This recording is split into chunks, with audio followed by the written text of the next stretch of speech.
Hello friends, welcome to our YouTube channel by Gyan Manjari Modern School. Today's our subject is Science for Standard 9th. In the previous session, we have learned about the first law of motion and also we have stated the second law of motion given by the great scientist Newton. What was it? The first law, unless and until an unbalanced force acts on the body, if the object is in rest, remains in rest, if it is in motion, remains in motion. And this law is also known as a law of inertia. Okay students, also we have discussed about the second law of motion. Already I have written here. The second law of motion states that the rate of change of momentum of an object is proportional to the applied unbalanced force in the direction of force. Now, what is momentum? So also we have discussed that momentum is the product of mass and velocity and it is denoted by P. Let's have small revision of it. Mass, if the mass is more, momentum is more.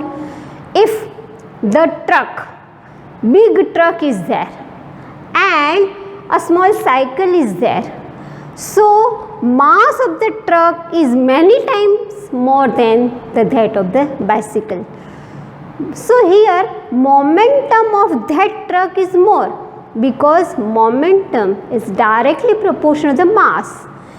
And if the velocity is more, then also the momentum is more. I have given you one example. If bullet is thrown, so less injury will be there. But if the bullet is fired from the gun, the mass is same of the first bullet and the second bullet. But what happens here? Velocity is more, so it may take the life of any person. So here momentum is the product of mass and velocity. If mass is more, momentum is more. If velocity is more, momentum is more. So here we have discussed about the momentum, and here the change in momentum is depends on proportional to applied unbalanced force in the direction of force. Students, today we will derive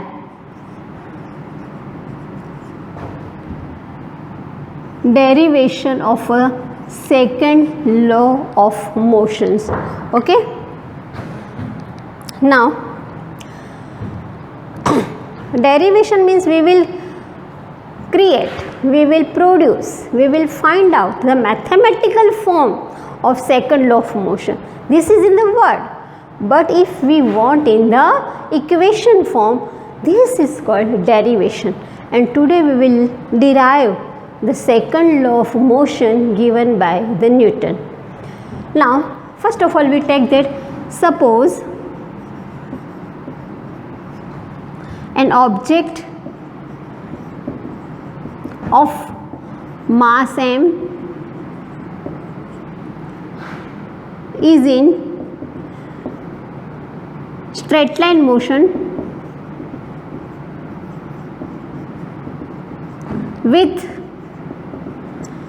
accelerated velocity.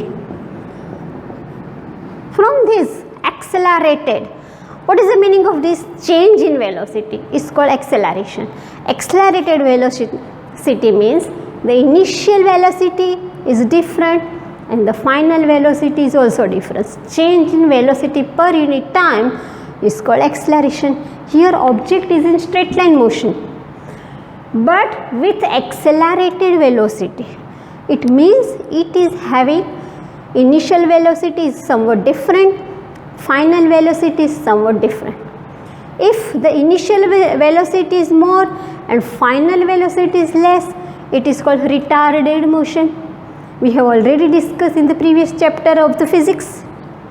And if the initial velocity is less and the final velocity is more, it is called accelerated motion. So here we will take if initial velocity is u, if initial velocity of an object is u and final velocity is v. So change in velocity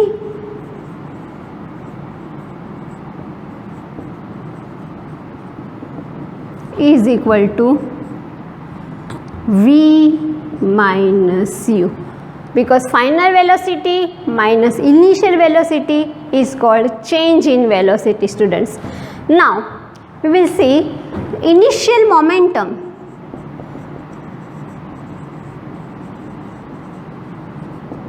We know mass remains constant for the initial velocity and also for the final velocity, but what changes? Velocity.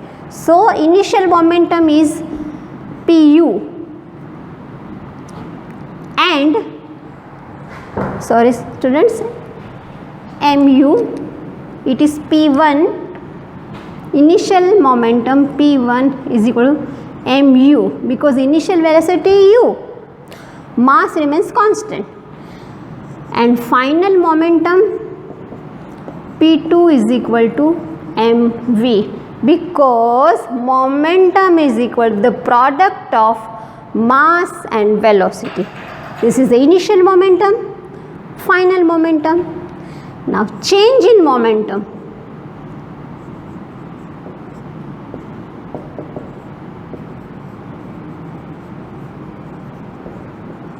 is equal to mv, we can say p2 minus p1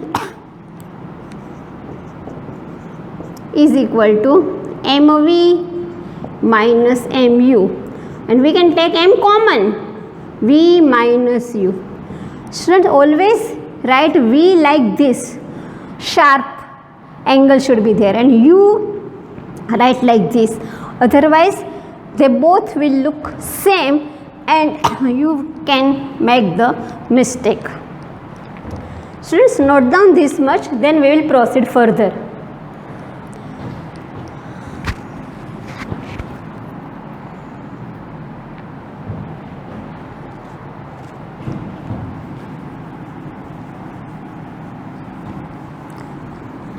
Change in momentum is equal to mv minus u upon t. Now rate of change in momentum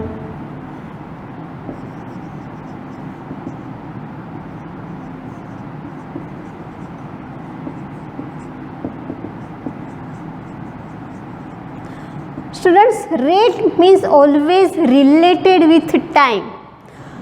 This change is taken place within how much period of time is called rate. So rate of change in momentum, when rate word comes there, it means it is related with time. So m v minus u upon t, and here we know what is this v minus u.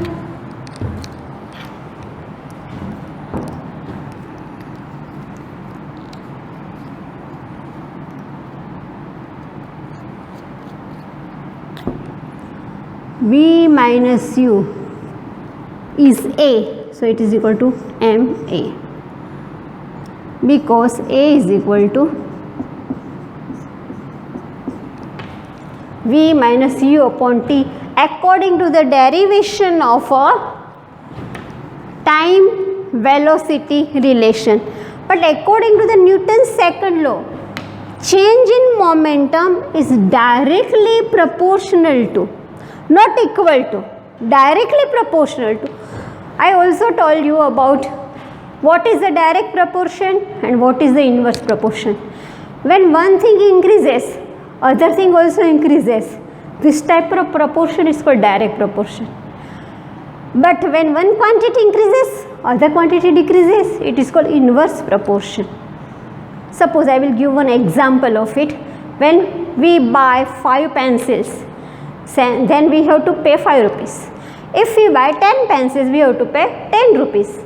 If the cost of the one pencil is 1 rupee. So this is when the number of pencil increases, number of rupees increases. This proportion is called direct proportion. So what is the inverse proportion? When one quantity increases, second quantity decreases. Let's have an example. Suppose there are 40 workers. They work in a factory. So when there are 40 workers, they can finish the work in 6 months. But instead of 40 workers, if there are 80 workers, they can finish the work within 3 months. So here, if the number of workers increases, number of days decreases. One quantity increases, one quantity decreases is called inverse proportion, students. But here we are considering only the direct proportion. So if the rate of change of momentum is directly proportional to the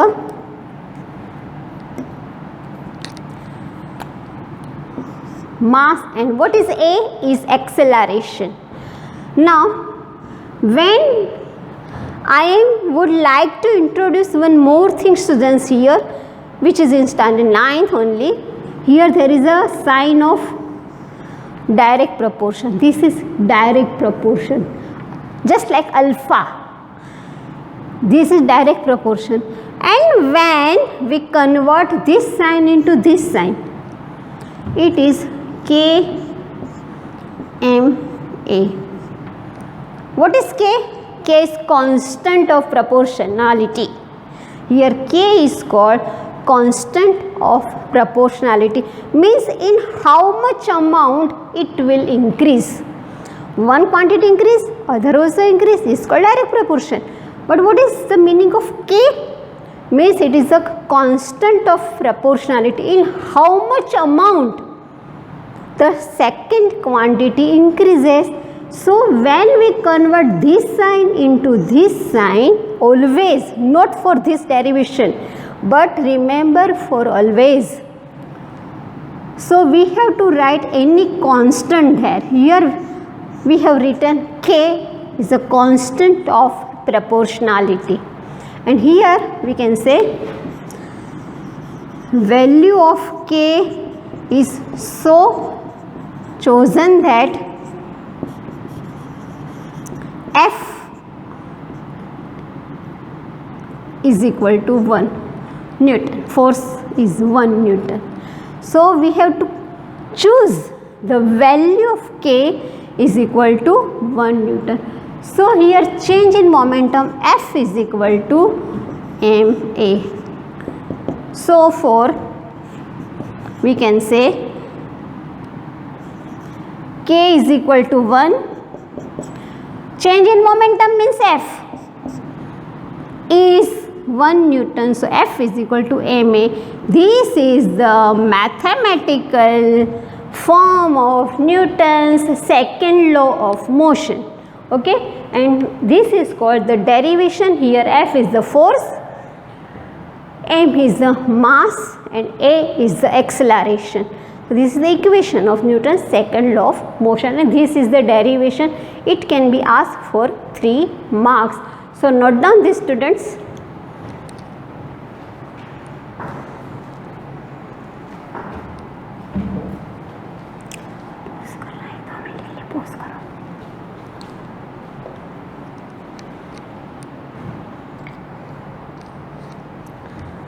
Students, we have already seen so many examples of Newton's second law of motion. When in a cricket playground, the fielder catches the ball, immediately he takes his arms behind to decrease the impact of force, to decrease the momentum, change in momentum. So these are some of the examples of Newton's second law of motion that we have discussed in the previous period. Now we will have one numerical based on it. I have already written the numerical on the board. In the short, mass of an object is 5 kg and its initial velocity is 3 meter per second. It increases to 7 meter per second in that time 2 seconds. So find the force of that, and if the once we get the force, find the final velocity of the object. Okay students, so now we will use the formula F is equal to ma. So here this is the initial velocity, we can say u, this is the final velocity v. What is a? Acceleration, mass into v minus u upon t. So here mass is 5 kg, 7 minus 3 in time 2. Here students, you have to take care of units. Here it is meter per second and it is in the second, so units of the times are same, so no any change there will be. Into 4 upon 2, so is equal to 10. What is the unit of force? Newton. So we have already find out what is the force, it is 10 Newton. Now we have to find the final velocity of an object. Again we know formula F is equal to ma m v minus u upon t. We want to find this v here students, so we will make the subject as v. So ft is equal to, so we can say ft upon m is equal to v minus u. So ft upon m plus u is equal to v. Therefore v is equal to, note down this student, then I will rub it.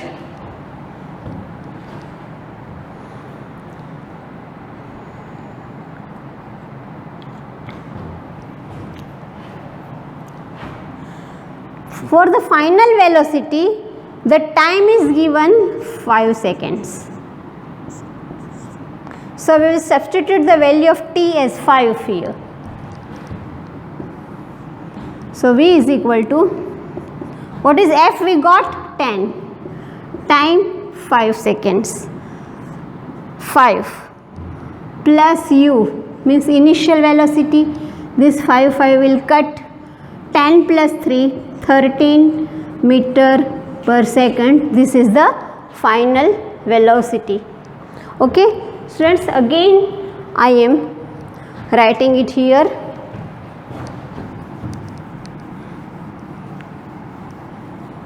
What the formula we got? V is equal to ft upon m plus u. Now we have to take, this example is given in a textbook and we have to take t as 5 seconds. So f we got 10 into 5. What is the mass? Mass never changes. Plus u 3, 5 cut. So 10 plus 3, 13 meter per second.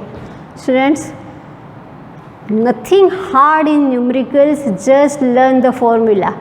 So this is one numerical based on Newton's second law of motion. Okay, now time for homework.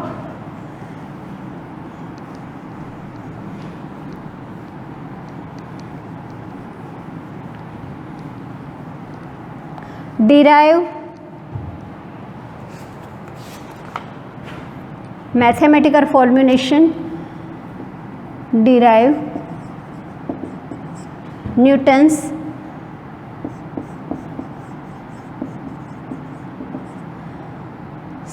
second law of motion. So you have to write the derivation. Okay students, this is for homework. 2 times, right, because it is very important. Learn by heart. Okay students, bye, take care. We will meet in the next session.